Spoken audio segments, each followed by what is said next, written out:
menyaksikan Kompas Bisnis, kali ini bersama saya Asri Gunawan. Saudara, sejak tahun 2017, transparansi keuangan negara yang ada di APBN selalu bisa dipantau oleh publik. Menteri Keuangan Sri Mulyani, kemudian Wakil Menteri Keuangan dan pejabat Direktur Jenderal alias Dirjen selalu hadir dalam paparan APBN kita. Transparansi APBN mendapat apresiasi karena jurnalis bebas bertanya atau meminta klarifikasi segala hal yang berkaitan dengan keuangan negara. Tidak sekalipun paparan APBN tertunda. Yang terjadi saat ini, paparan atau laporan kinerja APBN tiba-tiba menghilang. Kita ke data selanjutnya, saudara. Setidaknya sudah 2 kali Menteri Keuangan Sri Mulyani menghilang. Sesuai jadwal, transparansi APBN dilakukan setiap bulan di pekan kedua atau pekan ketiga. Bukan tahun ini saja Menkyu menghilang. Pertama terjadi di bulan September 2024 atau APBN September 2024 yang baru diumumkan di bulan November. Ini adalah masa-masa transisi pemerintahan Presiden Joko Widodo ke Presiden Prabowo Subianto. Kemudian tahun 2025, setelah banyak manuver anggaran, Menteri Keuangan Sri Mulyani kembali menghilang. APBN Januari sampai pekan kedua Maret belum juga memberikan paparan. Lalu apa penjelasan Kemenkyu? Kita ke data selanjutnya. Dari paparan ini, saudara, menyebutkan mengingat padatnya agenda pimpinan, direncanakan konferensi pers APBN kita akan digabung bulan depan. Nah, demikian jawaban staf Kementerian Keuangan di grup WhatsApp jurnalis. Karena agenda pemimpin yang sangat padat, maka transparansi untuk APBN ini ditunda. Kemudian saat ditanya soal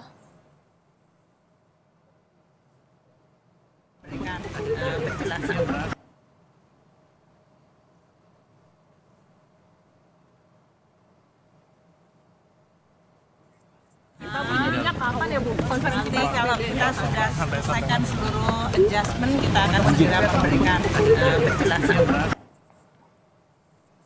Itu tadi jawaban Menteri Keuangan Sri Mulyani saat ditanya soal pengumuman kinerja APBN kita periode Januari 2025 yang tak kunjung rilis.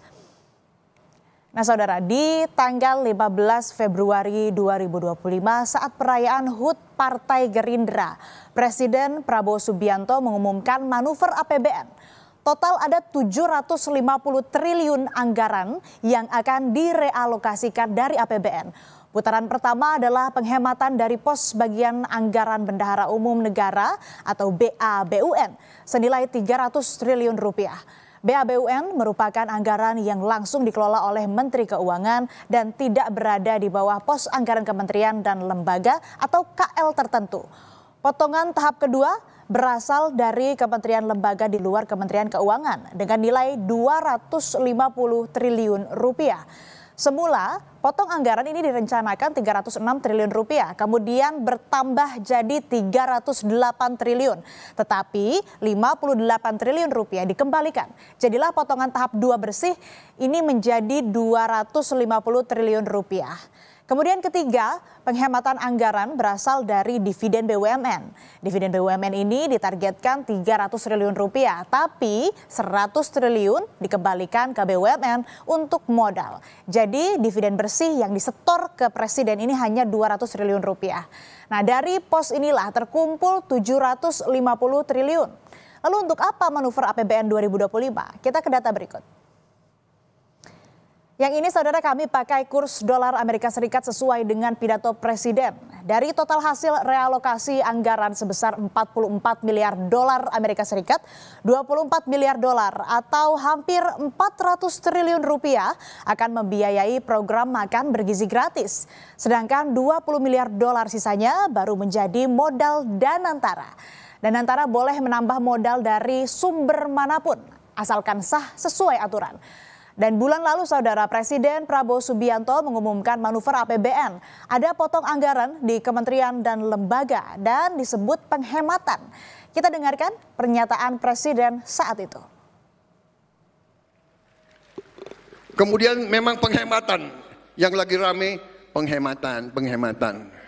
Ya, penghematan yang kita lakukan, penghematan putaran pertama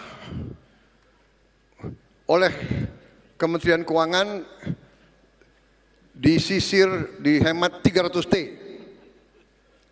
Penghematan putaran kedua 308 triliun. Dividen dari BUMN 300 T. 100 dikembalikan. Jadi totalnya kita punya 750 T.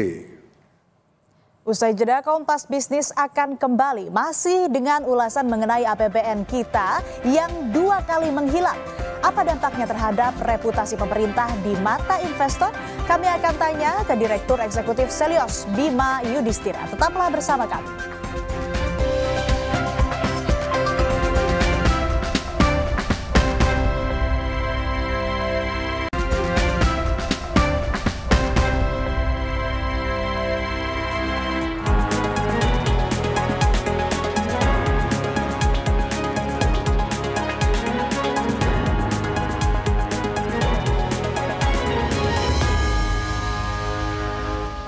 Kembali di Kompas Bisnis, Saudara. Kinerja APBN kita periode Januari 2025 tak kunjung rilis. Transparansi keuangan negara dipertanyakan. Apa dampaknya bagi kepercayaan investor dan iklim investasi? Sudah bergabung Direktur Eksekutif Selyos, Bima Yudhistira. Selamat pagi Mas Bima, apa kabar? Selamat pagi, kabar baik. Mas Bima, ini 2 kali kinerja APBN kita nihil dilaporkan ke publik secara tepat waktu. Agenda pemimpin padat, gitu katanya, kalau kata Kemenkyu. Nah, apakah artinya transparansi ini bukan jadi prioritas?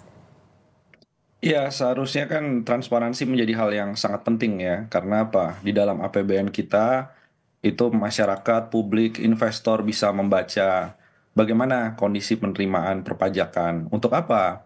Untuk bisa melihat misalnya implikasinya terhadap defisit anggaran, implikasinya terhadap kemampuan APBN dalam menciptakan lapangan kerja, kemudian juga bisa terkait dengan berapa sih imbal hasil utang kalau situasinya misalnya rasio pajaknya rendah.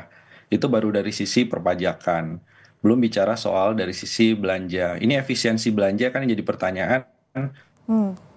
Efisiensi belanja jadi pertanyaan. Kemudian di 100 hari Prabowo Subianto sebagai presiden juga ada manuver anggaran 750 triliun rupiah yang dipotong, kemudian ini dialokasikan atau direalokasi ke program prioritas makan bergizi gratis dan juga untuk modal BPI dan Antara. Nah, pengangkatan CPNS juga diundur nih, yang tadi juga dibahas di Sapa Indonesia Pagi, Mas Bima. Apakah berangkas uang negara kita ini seret atau gimana? Iya tentunya, kenapa APBN kita tidak dirilis, ini indikasi jelas terjadi dinamika perubahan soal potong-memotong anggaran, termasuk juga belanja pegawai yang berakibat ke CPNS ini. Jadi apakah negara sekarang kasnya ya, ini kan kita bicara cash, itu sedang kemudian mepet, sedang kering, jawabannya adalah iya. Kenapa? Karena ini hal yang aneh kalau efisiensi sampai misalnya CPNS sudah dibuka 250 formasi gitu ya di pusat dan daerah, tiba-tiba pengangkatannya ditunda, dan itu kan kerugian dari sisi ekonominya besar sekali tuh, 11 triliun lebih tuh kalau kita hitung. Artinya apa? Artinya memang banyak yang tidak dipersiapkan di awal, perubahan terjadi tiba-tiba, yang mungkin dari sisi belanja karena dinamikanya masih berjalan, APBN kitanya jadi nggak dilaporkan begitu.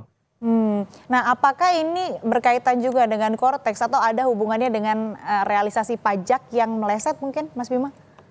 Ya ada kaitannya. Sekarang Kortex yang biasanya Januari bisa dapat 60 juta faktur, belum termasuk bukti potongan PPh 21, sekarang cuma dapat 20 juta faktur. Kan artinya sepanjang Januari saja bisa dilihat ya bahwa penerimaan negara terganggu karena adanya Kortex. Ini sangat signifikan Kortex. Jadi pengusaha UMKM, pengusaha korporasi misalnya, itu sulit sekali tuh melakukan submissions dari faktur. Jadi ada pengaruh sistem yang nggak siap, efeknya justru ke penerimaan pajaknya jatuh. Nah, kemudian ini kan kalau di periode tahun 2025 yang harusnya Januari katanya nanti dirapel begitu, disatukan di bulan Maret. Tadi juga disebutkan ada banyak dinamika yang terjadi. Apakah memang ini salah satu dampak atau faktor yang menyebabkannya juga karena kinerja kementerian lembaga lainnya begitu, Mas Bima? Iya, sekarang efisiensi anggaran ini Hmm. imbasnya signifikan, sangat signifikan.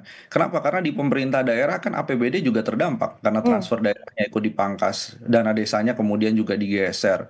Imbasnya apa? Imbasnya penyesuaian ini dari mulai Kementerian Keuangan sampai ke pemerintah daerah, sub yang paling kecil, itu Hmm. berubah semua rencana anggarannya yang Hmm. sebelumnya mungkin sudah ditetapkan. Hmm. Jadi ini yang membuat kenapa APBN kitanya itu harus dilakukan penyesuaian yang luar biasa. Hmm. Tapi kalau di rapel, ini efeknya apa? Efeknya kan investor butuh kejelasan. Hmm. Dan alasannya kan nggak memuaskan dari sisi Kementerian Keuangan kenapa APBN kita tidak dirilis. Hmm. Sementara ini nih momen krusial nih, harusnya segera aja rilis apapun yang terjadi dengan kondisi APBN, Hmm. investor justru tidak berspekulasi. Karena kalau Hmm. semakin berspekulasi, khawatir rupiah kita, Hmm. IHSG, ini yang akan menjadi collateral damage dari kurangnya transparansi soal kondisi APBN. Ya itu dampak-dampaknya dari kurangnya transparansi APBN. Tapi kalau dampaknya ke reputasi pemerintah seperti apa? Apalagi kan laporan ini atau paparan APBN kita ini menjadi indikator kinerja fiskal pertama di era Presiden Prabowo Subianto. Ya, ini pentingnya adalah dari APBN yang menjadi transparan di awal tahun, setidaknya ada gambaran.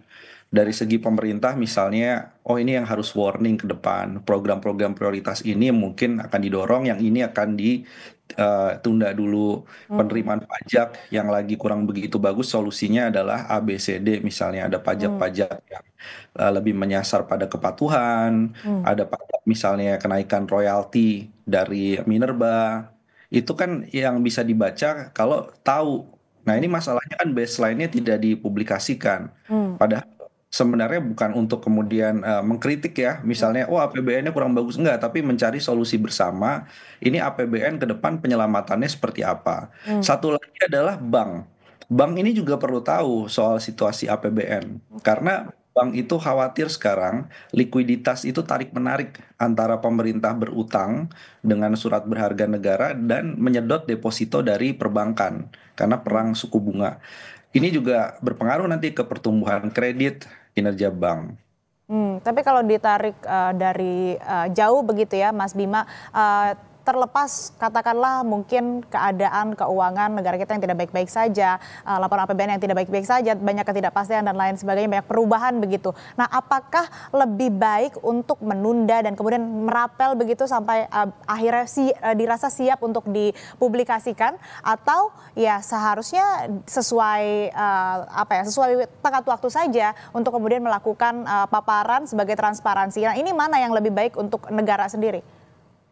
Yang lebih baik adalah transparansi berkaitan dengan konsistensi. Hmm. Jadi artinya kalau sudah komit bahwa APBN kita press conference-nya dilakukan secara rutin, terbuka kepada publik, semua bisa membaca, bisa memberikan masukan. Kemudian jadwalnya berubah.